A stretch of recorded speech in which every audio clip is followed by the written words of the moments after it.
ജയിക്കാൻ വേണ്ടി എന്ത് കള്ളം പറയാനും ചിലർക്ക് മടിയില്ല എന്നതിന്റെ തെളിവാണ് സന്ദീപ് വാര്യർ. കഴിഞ്ഞ ദിവസം സന്ദീപ് വാര്യർ പറഞ്ഞ കള്ളങ്ങൾ പൊളിച്ചടുക്കിക്കൊണ്ട് ശങ്കുട്ടി ദാസ് രംഗത്ത് വന്നിരുന്നു. എന്നിട്ട് അത് ക്രിമിനൽ കേസായി സന്ദീപ് വാര്യർക്കെതിരെ ശങ്കുട്ടി ദാസ് പോകുമെന്ന് പറഞ്ഞപ്പോൾ എനിക്ക് ഓർമ്മയില്ല പറഞ്ഞത്, ഞാൻ എന്താണ് പറഞ്ഞത് എന്നൊക്കെ ചോദിച്ചുകൊണ്ട് വാര്യർ രംഗത്തെത്തുന്നു. അതായത് BJP-യിൽ നിന്ന് കോൺഗ്രസിലേക്ക് പോയി അവിടെ ചെന്നിരുന്ന പച്ച നുണങ്ങളും പച്ച കള്ളങ്ങളും പടച്ചുവിടുന്ന സന്ദീപ് വാര്യരെ പോലുള്ള ഒറ്റുകാർക്ക് കിട്ടുന്ന കൃത്യമായ മറുപടിയാണ് ശങ്കുട്ടി ദാസ് കേസ് ഫയൽ ചെയ്തതിലൂടെ പുറത്തു വരുന്നത്. അതായത് ശങ്കുട്ടി ദാസ് മദ്യപിച്ച് വാഹനം ഓടിച്ചാണ് അപകടമുണ്ടായത് എന്നായിരുന്നു സന്ദീപ് വാര്യർ പറഞ്ഞത്. ഇതിനെതിരെ ശങ്കുട്ടി ദാസ് കേസ് ഫയൽ ചെയ്തു. പിന്നെ സംഭവിച്ചത് സന്ദീപ് വാര്യർക്ക് നിന്ന് തിരിയാൻ സമയമില്ല എന്നാണ് കേൾക്കുന്നത്. അതിന് മാത്രം തെറിവിളികളും അതിന് മാത്രമുള്ള ലേശം ഉളുപ്പുണ്ടോ തരത്തിലുള്ള വാചകങ്ങളും ഒക്കെ അദ്ദേഹത്തിനെതിരെ ഉയരുന്നു എന്നുള്ളതാണ്. എന്തിനാണ് ഇങ്ങനെ കള്ളം പറഞ്ഞ് സന്ദീപ് വാര്യർ ആളുകളുടെ ശ്രദ്ധ പിടിച്ചു പറ്റാൻ നോക്കുന്നത് എന്നുള്ളതാണ് ചോദ്യം. അതായത് BJP വിട്ട് കോൺഗ്രസിൽ ചേർന്ന സന്ദീപ് വാര്യരും BJP നേതാവുമായ ശങ്കുട്ടി ദാസും തമ്മിലുള്ള പോര് പുതിയ തലത്തിലേക്കെന്നാണ് പുറത്തു വരുന്ന വിവരങ്ങൾ. തനിക്കെതിരായ അപകീർത്തികരമായ പരാമർശങ്ങളുടെ പേരിൽ ശങ്കുട്ടി ദാസ് സന്ദീപിനെതിരെ മാനനഷ്ട കേസുമായി മുന്നോട്ട് പോവുകയാണ്. അതിനു പുറമെ ഈ ആഴ്ച ക്രിമിനൽ മാനനഷ്ട കേസ് കൂടി സന്ദീപ് വാര്യർക്കെതിരെ ഫയൽ ചെയ്യുമെന്നാണ് ശങ്കുട്ടി ദാസ് ഫേസ്ബുക്ക് കുറിപ്പിലൂടെ പറഞ്ഞത്. ഇക്കഴിഞ്ഞ ജൂണിൽ ശങ്കുട്ടി ദാസ് വാഹനാപകടത്തിൽപ്പെട്ടത് മദ്യപിച്ച് ലക്ക് കെട്ടെന്ന് പരാമർശിച്ച് സന്ദീപ് വാര്യരുടെ ഫേസ്ബുക്ക് പോസ്റ്റ് ഇട്ടതോടെയാണ് സംഭവങ്ങളുടെ തുടക്കം. ചാനൽ ചർച്ചയിലെ പോരിന്റെ തുടർച്ചയായിരുന്നു പോസ്റ്റ്. സന്ദീപ് വാര്യരുടെ വാവിട്ട വാക്കിൽ തെല്ലും വിട്ടുകൊടുക്കാതെ സംഘപരിവാർ കടന്നാക്രമിച്ചു.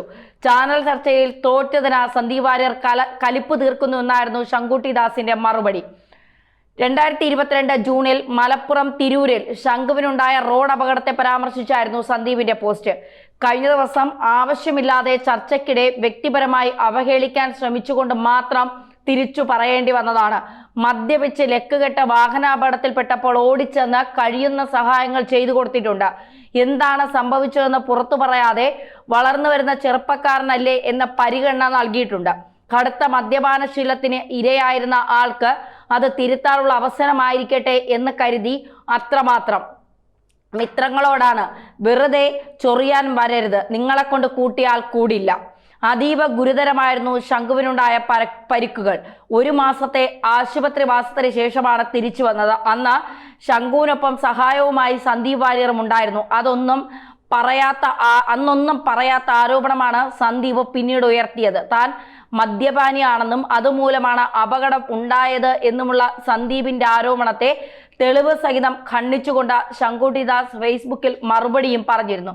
തന്റെ അപകടം സംബന്ധിച്ച കേസിൽ പോലീസോ എതിർകക്ഷികളോ ഇൻഷുറൻസ് കമ്പനിയോ ഇന്നുവരെ ഉന്നയിക്കാത്ത കാര്യം സന്ദീപിന് എവിടെ നിന്ന് കിട്ടി എന്നാണ് ശങ്കു ചോദിക്കുന്നത്. അതിന് പിന്നാലെ സന്ദീപ് വാര്യർക്ക് ശങ്കുട്ടി ദാസ് അഭിഭാഷകൻ മുഖേന വക്കീൽ നോട്ടീസ് അയച്ചു. എന്നാൽ സന്ദീപിന്റെ മറുപടി നോട്ടീസ് കിട്ടിയപ്പോൾ വളരെ നാണം കെട്ട പ്രതിരോധമാണ് തീർത്തതെന്ന് ശങ്കു തന്റെ പുതിയ ഫേസ്ബുക്ക് പോസ്റ്റിൽ പറയുന്നുണ്ട്.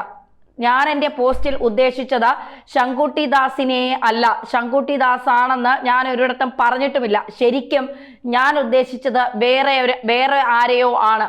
അതാരാണ് എന്ന് എനിക്കിപ്പോൾ പറയാനുമാവില്ല. ആരുടെയും പേര് പറഞ്ഞിട്ട് പോലുമില്ലാത്ത എൻ്റെ പോസ്റ്റിലെ പരാമർശങ്ങൾ തന്നെക്കുറിച്ചാണെന്ന് ദയവായി ശങ്കുട്ടി ദാസ് തെറ്റിദ്ധരിക്കരുത്. അങ്ങനെയുള്ള തെറ്റിദ്ധാരണയുടെ പേരിൽ അനാവശ്യമായ നിയമ നടപടികൾക്ക് മുതിരുകയും അരുത്. ഇതാണ് സന്ദീപിന്റെ മറുപടി.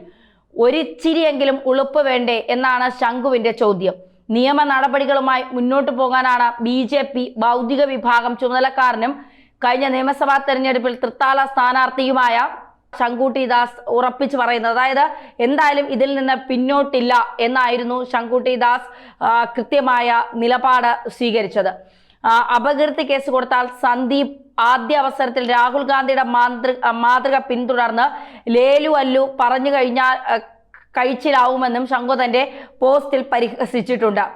എനിക്ക് വാഹനാപകടത്തെ പറ്റി പോലും അപമാനകരമായ നുണകൾ നിരത്തിക്കൊണ്ട് എന്നെ വ്യക്തിഹത്യ ചെയ്യാനായി മാത്രം ഇക്കഴിഞ്ഞ ജൂൺ 5-ന് സന്ദീപ് വാര്യർ എനിക്കെതിരെ പോസ്റ്റ് ചെയ്ത അപകീർത്തികരവും അസത്യഭരിതവും അടിസ്ഥാനരഹിതവുമായ ഫേസ്ബുക്ക് കുറിപ്പിനെ പറ്റിയും അതിനെതിരെ ജീവിതത്തിലേക്കുള്ള എൻ്റെ മടങ്ങിവരവിന് വേണ്ടി പ്രാർത്ഥിച്ച മുഴുവൻ മനുഷ്യരെയും പ്രതിനിധീകരിച്ചുകൊണ്ട് സന്ദീപിനെതിരെ നിയമ നടപടി സ്വീകരിക്കുമെന്ന് അറിയിച്ചുകൊണ്ട് വിഷയത്തിലെ എൻ്റെ ഭാഗം വ്യക്തമാക്കി. ജൂൺ 6 ഞാൻ എഴുതിയ ദീർഘമായ വിശദീകരണത്തെപ്പറ്റി എല്ലാവർക്കും അറിവുള്ളതാണല്ലോ. അന്നേ ദിവസം തന്നെ ഞാൻ എഴുതിയ മറുപടിയിൽ 1.5 പേജ് ഉപന്യാസ രചനയ്ക്കില്ല എന്ന പരിഹസിക്കുകയും പറഞ്ഞതിൽ ഉറച്ചു നിൽക്കുന്നതായി വീമ്പിളക്കുകയും എനിക്ക് സ്വന്തമായി വേറെ കേസൊന്നുമില്ലെങ്കിൽ ഈ പേരിൽ ഒരു കേസ് കൊടുത്ത് കോടതിയിൽ പോകുന്നതിന് തനിക്ക് യാതൊരു വിരോധമില്ലെന്ന് വെല്ലുവിളിക്കുകയും ഒക്കെ ചെയ്ത ആളാണ് സന്ദീപ് വാര്യർ. അങ്ങനെ വെല്ലുവിളിക്കുന്നതിനിടയിൽ പോലും മദ്യപിച്ച് ലക്കുകെട്ടാണ് എനിക്ക് വാഹനാപകടം സംഭവിച്ചത് എന്ന ആദ്യ പോസ്റ്റിലെ ഞാൻ തെളിവ് സഹിതം അസത്യമെന്ന് സ്ഥാപിച്ച ഒരു സ്പെസിഫൈ ഇൻസിഡന്റുമായി ബന്ധപ്പെട്ട ആരോപണത്തിൽ നിന്ന് സന്ദീപ് ആസൂത്രണത്തിൽ പിറകോട്ട് പോയിരുന്നെന്നും പകരം കള്ളു കുടിച്ചായിരുന്നോ ഇല്ലയോ എന്നത് എൻ്റെ മാത്രം കാര്യമാണെന്നും എന്നാൽ മിക്കവാറും ദിവസവും വെള്ളം അടിച്ച് കിണ്ടിയായിരുന്നുവെന്ന് അക്കാലത്തെ കൂടെയുള്ള എല്ലാവർക്കും അറിയാവുന്ന മട്ടിൽ ജനറൽ കണ്ടക്ടുമായി ബന്ധപ്പെട്ടൊരു പുതിയ ആരോപണം മുന്നോട്ട് വയ്ക്കുകയുമാണ് ചെയ്തതെന്നും ഞാൻ ശ്രദ്ധിക്കാത്തതല്ല.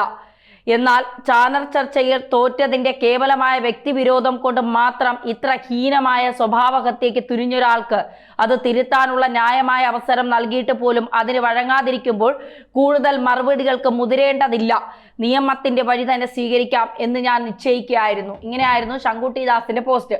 എന്തായാലും ശങ്കുട്ടി ദാസ് ഉറച്ചു തന്നെയാണ്. അതായത് ഒരാൾക്കെതിരെ വളരെ ഗുരുതരമായ ഒരു മദ്യപിക്കാത്ത ആളാണ് ശങ്കുട്ടി ദാസ് എങ്കിൽ അദ്ദേഹത്തിനെതിരെ സന്ദീപ് വാര്യർ ഉയർത്തിയത് വളരെ ഗുരുതരമായ ഒരു ആരോപണമാണ്. അദ്ദേഹത്തെ സമൂഹത്തിന് മുന്നിൽ വളരെ തെറ്റായി ചിത്രീകരിക്കുന്ന ഒരു ആരോപണമാണ് സന്ദീപ് വാര്യർ ഉയർത്തിയത്.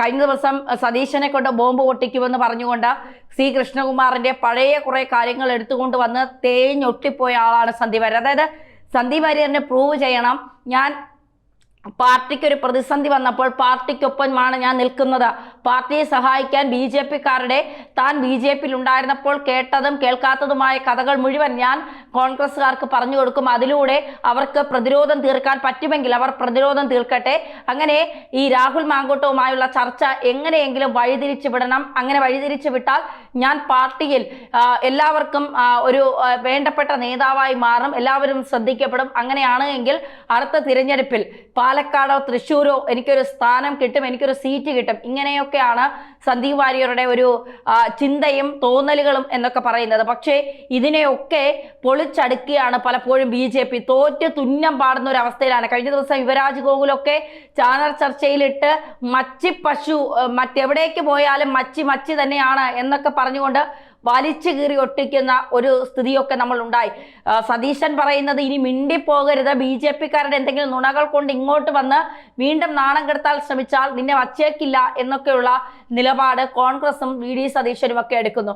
അതായത് ഈ കലക്ക വെള്ളത്തിൽ മീൻ പിടിക്കുക എന്നാണ് സന്ദീപ് വാര്യരുടെ വിചാരം. ഇപ്പോൾ രാഹുൽ മാങ്കൂട്ടത്തിന്റെ വിഷയം കോൺഗ്രസിനെ വല്ലാതെ പ്രതിസന്ധിയിലാക്കിയിരിക്കുമ്പോൾ ഈ സമയത്ത് വിശുദ്ധനെ പോലെ ഒരു അവതാരമായി അവതരിച്ചുകൊണ്ട് താൻ അവരെയൊക്കെ രക്ഷപ്പെടുത്തി അതിന് അടുത്ത നിയമസഭാ തെരഞ്ഞെടുപ്പിൽ ഒരു സീറ്റ് കിട്ടുക, ഒരു MLA സ്ഥാനം, ഇതാണ് സന്ദീപ് കാണുന്ന കിനാശേരി. പക്ഷെ എന്ത് ചെയ്യാം, തലവിധി അങ്ങനെ ആകണമെന്നില്ലല്ലോ. നമ്മൾ വിചാരിക്കുന്നതൊക്കെ നടന്നു കഴിഞ്ഞാൽ പിന്നെ എന്താ പറയുക, പിന്നെ അതിനെന്താ ഒരു അർത്ഥമുള്ളത്? ചെയ്തതിൻ്റെ ഒക്കെ നമ്മൾ അനുഭവിച്ചല്ലേ പറ്റൂ.